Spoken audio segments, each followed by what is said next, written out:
when it comes to getting the highest leverage on your time as a founder is understanding that all the things that your clients have problems with, which are high quality problems that you solve, which are specific. This is why our clients have a 5x plus ROAS, but not even just that, but get their offers positioned in front of tons of the right people, and why you guys have been crushing it. And the reason why is because it's all about generating influence with a hyper-specific dream client and a dream follower, okay? Most people, what they focus on is, I need to keep posting, I don't need to track data, I believe that if I have 10x, 20x the audience engagement, that I'm gonna ever change my sales much at all, which is so fucking not true. And you know me, like, I'm from Boston, so I would just tell them, like, it's almost like you're enthusiastically running in the wrong direction with like happy clappy syndrome. And because you don't even know where you are, you don't know clearly where you're going, you're just running in this direction because it feels aligned, and yet you still keep staying capped with this feast and famine volatility. It's like you just know the data tracking, and luckily we have AI data tracking, so that gets taken off your hands. But essentially, when you track data, you stop chasing leads, clients, followers and shit, and views. You actually transcend above all these other people who literally sound the same. So views is not what we need to optimize for. This is what most gurus teach you online. No, just go viral, get the views. You can increase your engagement. And it's like, at the end of the day, what matters is that you know how to solve problems for clients. So you're posting for clientele, not for views. On top of that, shiny funnel syndrome. Instead, it's about within 3 days, sorting out the messaging, positioning, and branding, which is your story architecture, mixed with your brand voice. So it's about your pacing, your tempo, the timing at which you say things, the ability for you to influence with your energy and tonality, and it's the way that you sub-communicate through your body language, your eye contact, and your voice, essentially.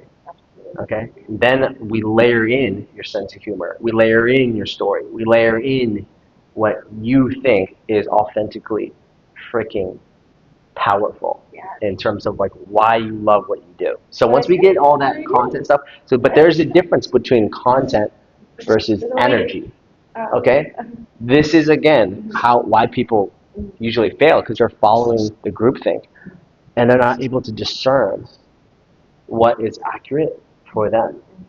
Okay? And this is just how it goes. So when you actually get that clear, you get right down that sweet spot, which is using your voice as a tool to not just alchemize blockages energetically that you're repelling the wrong fit people, but you're also able to use that to still the mind, calm the mind, and not be so attached to the outcome, while also owning your intention to say, hey, you know what? This is clearly what I want. This is clearly why I want it. So let's say you had that all sorted out, okay?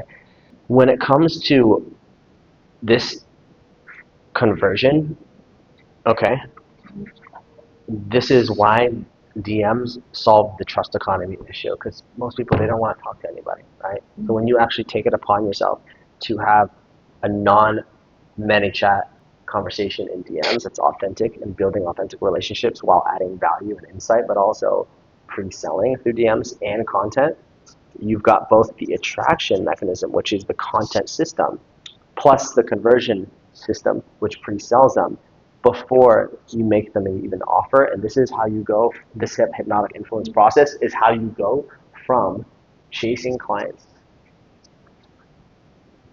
to what? Choosing clients, selecting clients. So we don't sell, we select. Make sense? From there, you get into the scale phase. So we have backwards reverse engineer: scale, attract, convert, deliver clients. Now, scale is reverse engineered. Why? Is because if you were to get to $100,000 a month, and let's say you get to 50K, let's be modest. Once you get $1 million or $2 million liquid in the bank, you live off of 5% of the principal every year. You're living for free. That's like what, $8,000, $9,000 a month passive income, and then you get to coach by choice. fun and freedom. That's what it means to reverse engineer your path to freedom. Nice. Okay. So last part. Okay, 'cause this is key, because this is where most people fumble the ball, okay? Like I said, if you need to understand this, you need to see through the right lens, which is the triangle, okay? Who is your stuff for and not for? What's important for you to get clear on is not just the dream clients, okay?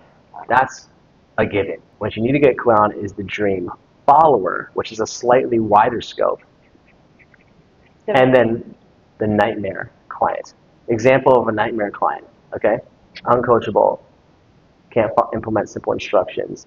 They're always debating over whether they should do something or not, instead of just implementing and following a proven system that's backed by like data. Not just data, but we have hundreds of clients and businesses that we pull together to make effective and efficient decisions in business. So that's what it means to have fucking clarity on who it's not for, so that you polarize the wrong people. Like people who want to blame that 19th coach they've hired so that they can keep staying with lack of gratitude and victim taking. That's not who we work with. You see what I'm saying? We build a strong community with standards. Okay, but that goes without speaking, okay? Without saying anything. So 1, 2, 3, 4. Positioned. Most people don't know what positioned means, okay? Positioned is about getting clarity on the belief system and the identity that you are selling before you convert the product. Okay? So again, when you reverse engineer this, you understand, oh, this is the process, not the people, but the processes that we throw the stones at, and we frame that as the weird way, and this is the normal way, as the new way. Now, what it means to be positioned, though, is making sure that you get clarity on how your story, okay? The Embodied Wealth Codes formula is your story connecting the dots to not just build connection and emotional resonance with your dream client, but also getting them curious, okay? Intrigued. And the way you do that is you don't just add value, but you help them to understand why what they're doing is ineffective or is going to take 10 times as long as it should take. Okay? When you lack the right systems to deploy this with agentic AI, you're working at a fraction of the speed and efficiency that you could be. I haven't looked into that. Okay? Yeah, we're going to show you. It's freaking sick. Yeah, Okay? Because this is a systematic way to shift the 6 or 7 buyer beliefs of the old belief versus the new belief. Okay. The problem they think is the problem versus the real problem. It's what they're investing most of their time into instead of prioritizing time to implementing your philosophy and process. Why they're investing most of their money into what they're spending on, and why they should invest more into long-term thinking and thinking like an investor into your process. The next one would be, okay, what is the old method versus the new method? And then lastly, why is it stronger to get help instead of figuring it out by yourself, like a noob? You get my point? So this is where we're taking them. Pleasure Island. This is where they are. Pain Island. Of course, that's basic stuff. That's the fundamentals.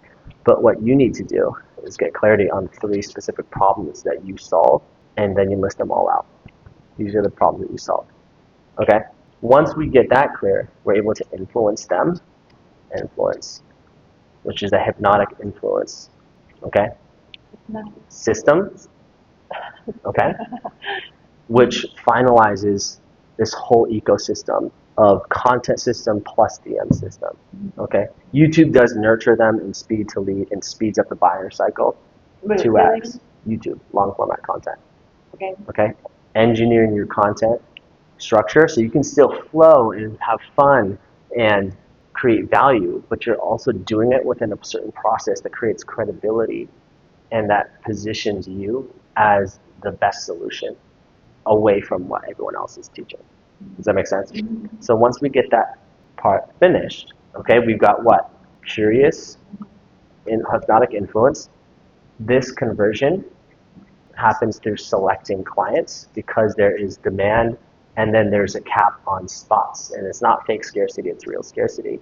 So that there's actual real status and real value within the offer, within the product itself. When you get that done, you just scale with, again, media company, which is making your agentic AI do all of the operational aspects of posting the content, having it systematically in front of people with low-cost ads to keep your face, your brand in front of them, to push them down the funnel towards the long-form content or push them towards your profile. But essentially having that 24/7 autopilot engine of traffic of top of funnel for quality followers, not just any followers. This is, again, why we have the dream follower matrix, so that it goes downstream and raises your brand equity so that we can filter for who? The dream client, and repel who?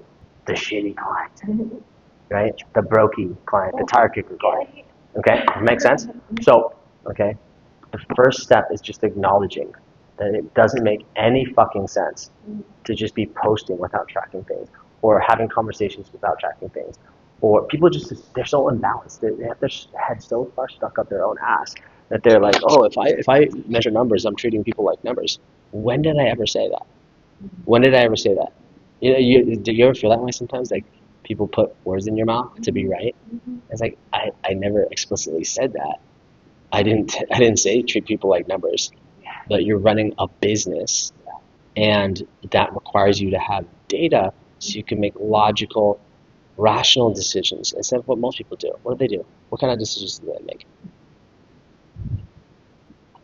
It starts with an E. Yeah. Emotional decisions.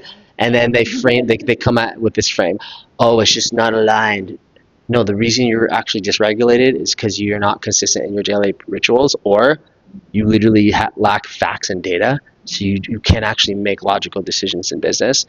And that procrastination just becomes more reference experiences that reinforce someone's identity. But not only that, it just confuses you even deeper. And the only objections you need to solve, okay, when it comes to content is what? Money, time, fear of failure, it's doubt in themselves, and then it's confusion about your process because you're complicating your freaking everything. And then lastly, it's lack of trust in you. You have an internal confidence. So that's why you don't attach your confidence to your looks and money, and then you become a fucking one-of-one motherfucking personal brand. And that's how you run past the smoking factory for all these people. And you know what? You don't need to be like highly contrarian in an aggressive way, in a bro scalar way. But you also don't need to be apathetic, like some floating turd femme boss babe who doesn't know her numbers, and the shiny brand aesthetic isn't compensating for her lack of data. I've seen the data of people with hundreds of thousands of followers, and it ain't what it looks like from the outside. Okay, it ain't, just so you're aware. So that's what I'm saying. It's like people can do what they want to do. Just because your audience 10x's overnight doesn't mean your sales change. It doesn't. People convince you because they want you to believe that you should try to go viral, which is like such a burnout recipe, that people who like struggle, they're addicted to struggle. They usually default to that because, again, they follow the group think, they follow the social conditioning, and they just literally look at who's more sure of themselves, and then they just go with that, or who has the most followers, and they just go with that. They don't actually realize that it's not even about confidence necessarily, it's about competence. And if you got both, damn, you're gonna be a pioneer. Okay? Yeah. So, but yeah, that's essentially why you don't need lead magnets. You just make your content the fucking lead magnet. That's why you don't need websites, funnels, or emails when you actually have a demand system that leads into a selection process where you may not even need sales calls. That's why a lot of our clients end up opting out of sales calls, because no one fucking wants to have a sales call. You don't want to have a sales call? They don't want to have a sales call. So why don't you just have what's called a ninja offer, where you slide the offer across the table on a fucking Google Doc, and they say, I'm in or I'm out. But it's so clear on who it's for, who it's not for, and it's very clear what are the three phases of the coaching process. or the consulting process or the health process, whatever it may be. That's why it's important to get massive clarity and a freaking custom built game plan. Okay, cool. Well, I'm glad you're back from Colorado. Okay? 1 million. Got it? Thank you so much. It's my pleasure. Domination, Domination, not over others, but over thyself. Dominion over thyself. Oh my goodness, do you not know The how faith of a freaking mustard seed. God's glory has blessed all of our souls. Never cast the pearls to the swine. Don't do that. Don't do that. Don't do that. Or just Oramax, okay, and be an influencer, right? Can we do a podcast? Can we do a podcast? Okay. Because I have a studio that my buddy's making Just making a big studio podcast with me. you just need to get rich once, okay? Because it's easy to turn a lot of money into more money. The hard part is making the fucking riches in the first place. Capiche? Hey, let's go, okay? You only gotta get jacked once. You just maintain. Yeah. You only need to know gender biases once, and you're free. You're fucking liberated. Forever.